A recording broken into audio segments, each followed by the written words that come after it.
السلام عليكم ورحمة الله وبركاته. هل تحتاج المحامي في كل مرحلة من مراحل التقاضي؟ هل تحتاج محامي يتوكل في قضيتك أو لا؟ سؤال مهم جدا، سؤال يمكن يتبادر للأذهان، وكثير من الأشخاص اللي جاوا حضروا عندي في المكتب أو اتصل بي في التليفون أو على أي محامي دائما يسأل هذا السؤال: تنصحني أوكل محامي ولا لا؟ أبغى أخذ وجهة نظركم قبل ما أعطيكم جوابي على هذا السؤال. اكتب ما تراه مناسب، هل يلزم حضور المحامي ولا لا؟ من حيث العموم الأصل في القضايا، خصوصا القضايا الشائكة، لا شك أن الشخص المختص ذو الخبرة الكافية هو الأفضل في الترافع. لما تجعل المحامي هو الذي يمثلك في قضيتك، سواء كانت قضية تجارية، قضية مالية، قضية عقارية، في تصفية، في تركة، في موضوع من مواضيع الأحوال الشخصية، في أي نوع من أنواع المنازعة، لا شك أن توكل العمل لجهة الاختصاص، وجهة الاختصاص هو القانوني، هو الذي يكون الأفضل أن يتولى قضيتك. لكن هذا من حيث العموم، لا شك أن الأفضل هو المحامي، لكن في بعض القضايا يتطلب وجود المحامي بشكل وجوبي، وهذا هو الجانب الأهم في الجواب. الجانب الأول بديهي، الجميع يعرف أن المهندس هو الأفضل أنه يسوي لك مخطط، وأن المحامي هو الأفضل أنه يحضر القضية،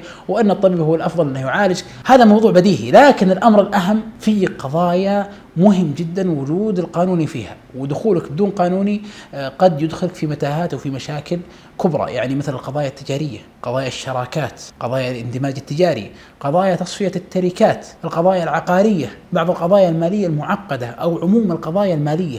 وكل ما زادت القضية تعقيدا، إما في وسائل الإثبات، إما في الاستدلال، إما في بعض الإقرارات الموجودة في القضية، إما بعض الحيثيات الكثيرة، أو القضية التي تحتاج إلى مخاطبات وإلى جهات قضائية، أو القضية التي تحتاج إلى جوانب شرعية، كل ما زادت القضية تعقيدا احتاج فيها إلى وجود الشخص المختص، واحتاج فيها إلى أن يكون المختص أكثر فهم وأكثر خبرة. إذا نقول لا شك صاحب الاختصاص هو الأفضل، ولكن البعض يقول أنا مثلا ما عندي قدرة مادية، أنا ما أستطيع.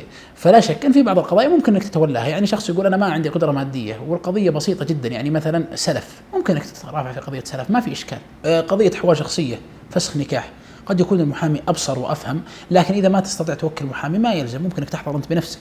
إذا الموضوع يختلف من قضية إلى أخرى وترجع إلى الشخص واختياره، لكن لا شك أن اختيار المختص هو الأفضل. وكذلك الأنظمة تنص على ذلك. الآن مثل نظام المحاكم التجارية يشترط في إقامة أغلب القضايا التجارية أن تقام من محامي، لأن حقيقة القضايا التجارية لما يترافع فيها الشخص غير المختص، غير العارف بأنظمة المحاكم، قد يضيع الحق على نفسه أو على غيره. وفقني الله وإياكم، والسلام عليكم ورحمة الله وبركاته.